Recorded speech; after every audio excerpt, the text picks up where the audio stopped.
Fica no vídeo, não sai dele por nada, porque você vai saber o porquê que Jesus começou o seu ministério com 30 anos. Entenda também o porquê que Jesus ele chorou. No vídeo de hoje você vai saber mais sobre Maria Madalena. Quem foi ela? Olha só, acompanha o vídeo neste exato momento com o Dr. Rodrigo Silva e também Brunete, tá bom? Que Deus te abençoe. Eu tenho outra dúvida. Por que Jesus começou o ministério, entre aspas, tarde, se a gente vê na Bíblia pessoas tão novas fazendo essas coisas? Excelente pergunta você faz.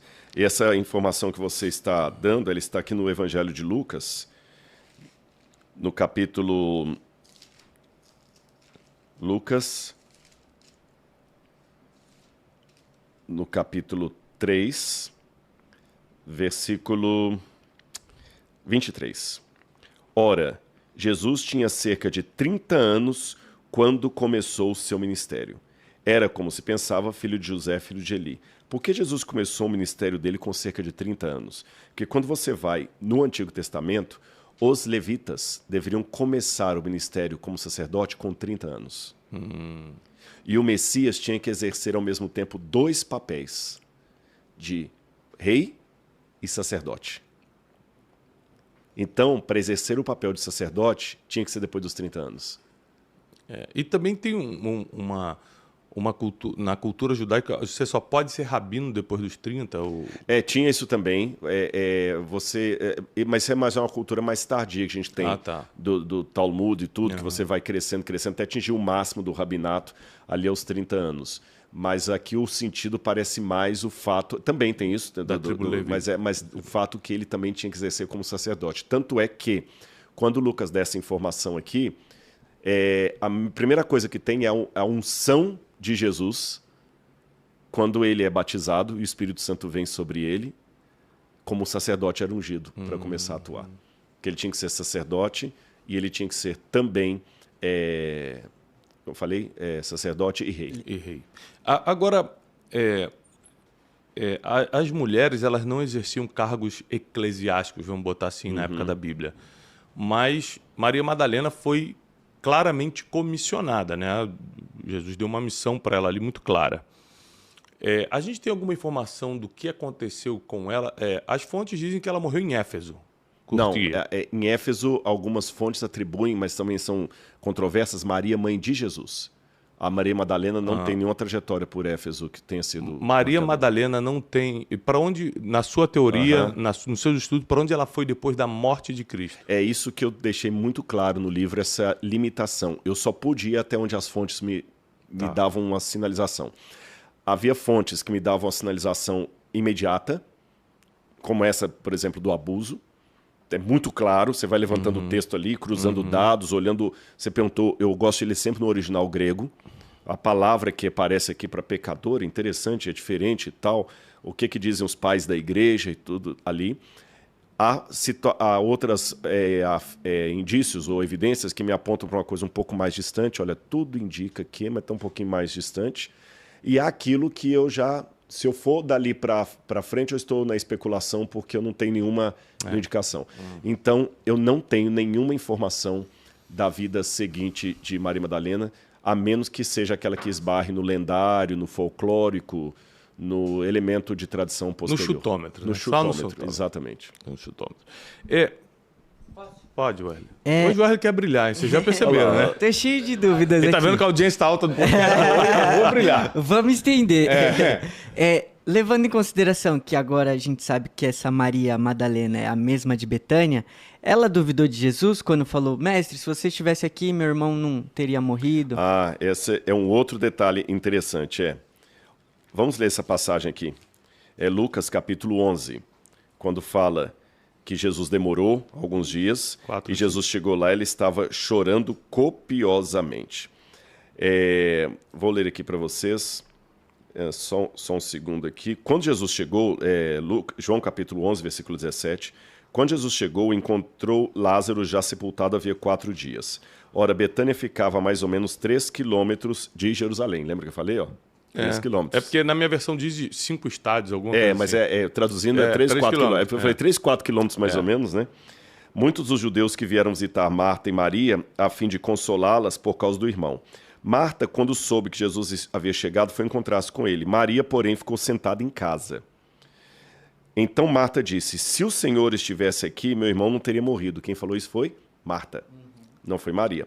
Porém... Não, é bom estudante de fazer as perguntas, para não atrapalhar o Não, podcast. veja, mas tem uma comparação com a situação de Maria. Ele vai te defender, vai. Mas também sei que agora mesmo, tudo que o Senhor pedir a ele, ele concederá. Eu sei que se o Senhor estivesse aqui, ele não teria morrido. Mas eu sei que o que o Senhor pedir para ele, não vai conceder. Ele não vai negar. Jesus falou, o seu irmão há de ressurgir. Ao que Marta respondeu, eu sei que ele há de ressurgir na manhã da ressurreição do último dia. Jesus declarou, eu sou a ressurreição e a vida. Quem crê em mim, ainda que morra, viverá. E todo que vive e crê em mim não morrerá eternamente. Você crê nisso? Marta respondeu, sim, Senhor, eu creio. Depois de dizer isso, Marta foi chamar Maria, sua irmã, e lhe disse em particular, o mestre chegou e está chamando você. Quando Maria ouviu isso, levantou-se depressa e foi até ele, pois Jesus ainda não havia entrado na aldeia, mas permaneceram onde Marta o havia encontrado. Os judeus que estavam com Maria em casa, a consolavam. Vendo-a levantar-se depressa e sair, seguiram-na, pensando que ela ia ao túmulo para chorar. Quando Maria chegou ao lugar onde Jesus estava, ao vê-lo, lançou-se aos seus pés, dizendo, Senhor, se tu estivesse aqui, meu irmão não teria morrido. Quando Jesus viu que ela chorava e que os judeus que acompanhavam também choravam, agitou-se em espírito e comoveu. E perguntou, onde vocês o puseram? Eles responderam, vem, Senhor, e veja. Jesus chorou. Por que eu fiz aqui a... Nota que as duas falaram a mesma coisa. Mas Marta despertou em Jesus a simpatia teológica. Maria despertou o sentimento, Jesus chorou. E ele agitou-se em espírito. Olha que interessante esse lado humano. Jesus agitou-se em espírito. Essa expressão do grego, agitou-se em espírito, tocou tanto nele que a voz embargou. E Jesus não chorou assim. Não, você foi para o Oriente Médio, você sabe, eles são muito passionais quando eles estão falando, né? Eles falam muito assim, gesticulando, tanto o árabe como o judeu. No trânsito, eles buzinam toda hora, gesticulam. Jesus chorou copiosamente. Jesus chorou de maneira forte, ele agitou-se no espírito. Ele não lacrimejou, ele chorou. Ele chorou. Aqui me mostra uma situação. Marta estava teologicamente correta e despertou a simpatia de Jesus.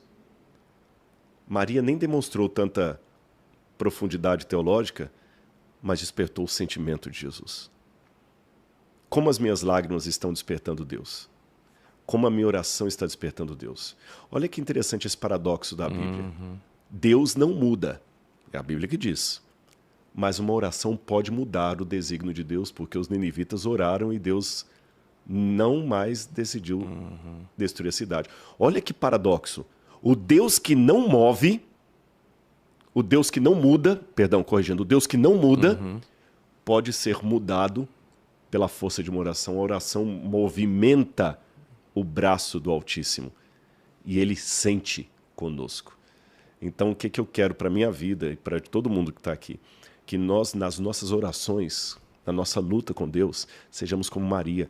Ela falou menos do que Marta. Falou menos verdades teológicas do que Marta. Ela mais chorou do que falou. Mas ela provocou lágrimas em Jesus, coisa que a outra não fez. Nada em detrimento a Marta. Claro. Marta também tem o seu valor. Mas a diferença entre as duas aqui é notória. É verdade. E quando Jesus está descansando na casa deles, né, delas em Betânia, Marta vai reclamar com Jesus, né?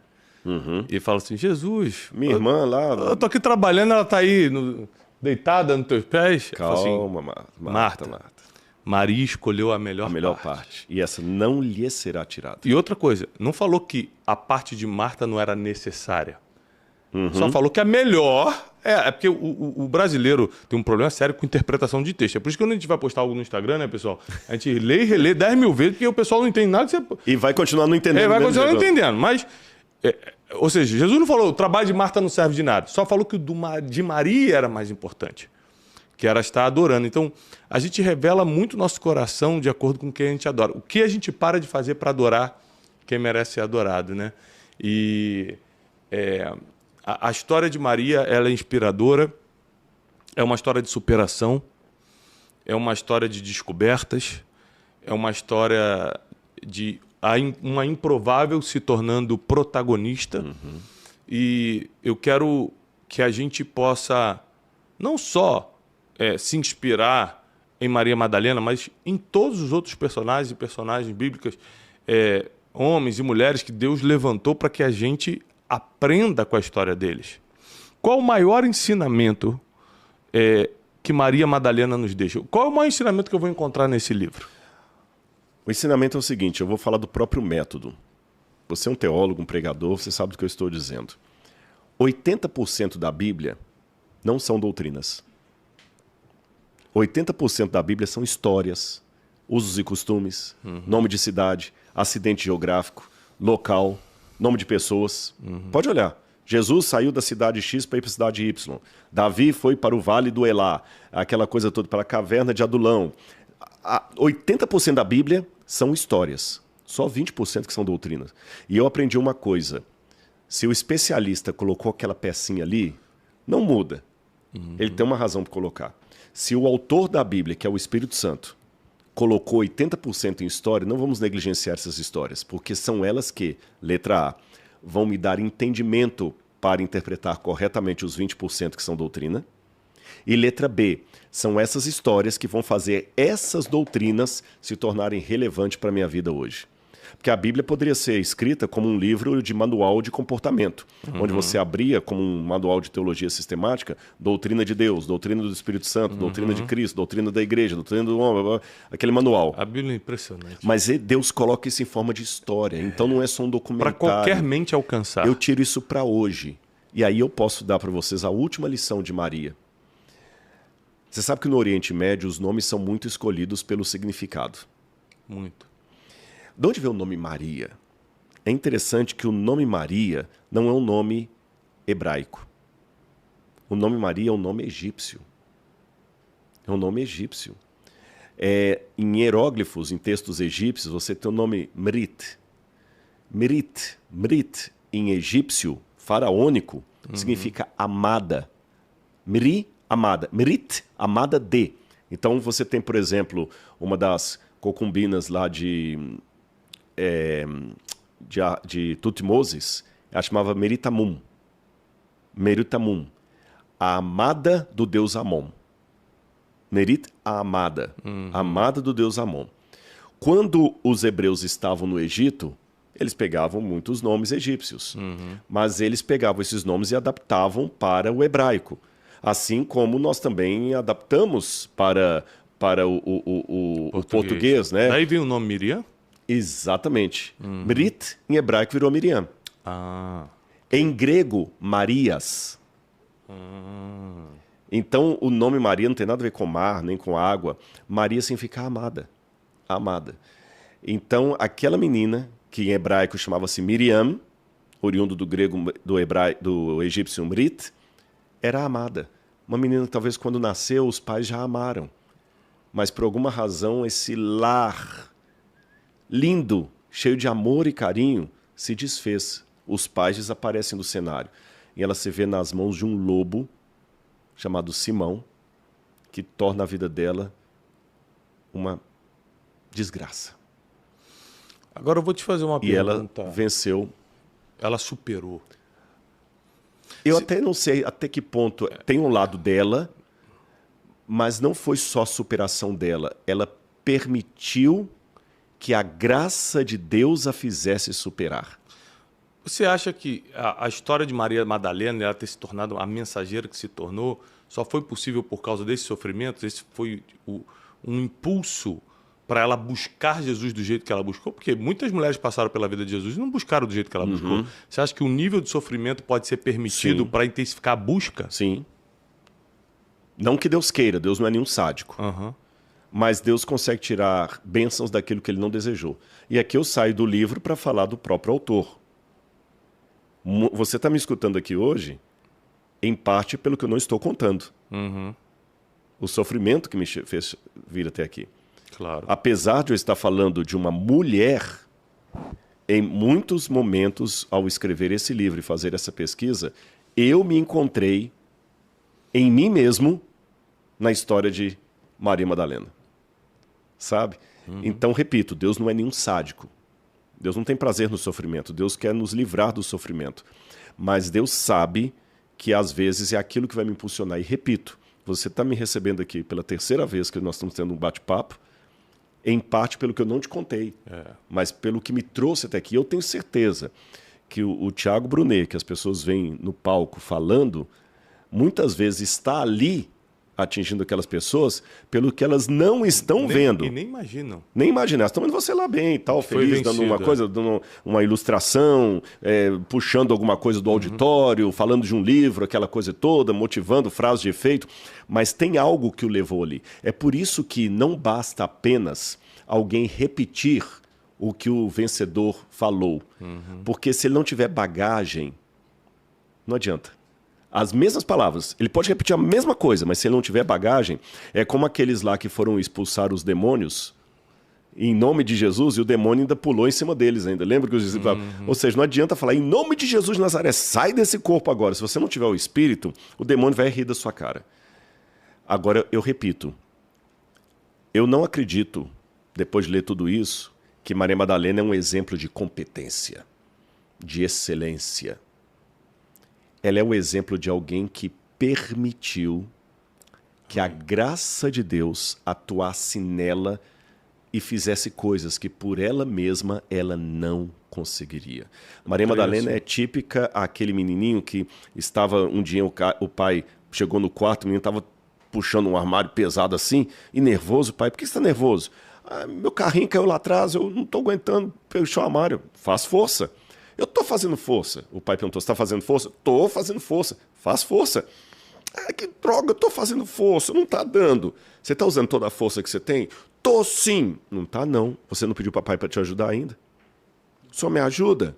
Aí o pai, que era bem mais forte, foi lá e puxou o armário com ele. Às vezes a vitória na vida não se baseia na musculatura que a gente tem para puxar o armário. Baseia-se em ter a humildade de permitir que o Pai o puxe conosco. Aí a gente consegue tirar o que caiu lá atrás. Eu convido você a se inscrever aqui no canal e também a curtir o vídeo, porque quando você curte, o YouTube ele recomenda esse vídeo para mais pessoas. Não esquece também de comentar e compartilhar. Que Deus te abençoe. E só lembrando que o link da mensagem completa, da entrevista completa, está aqui na descrição.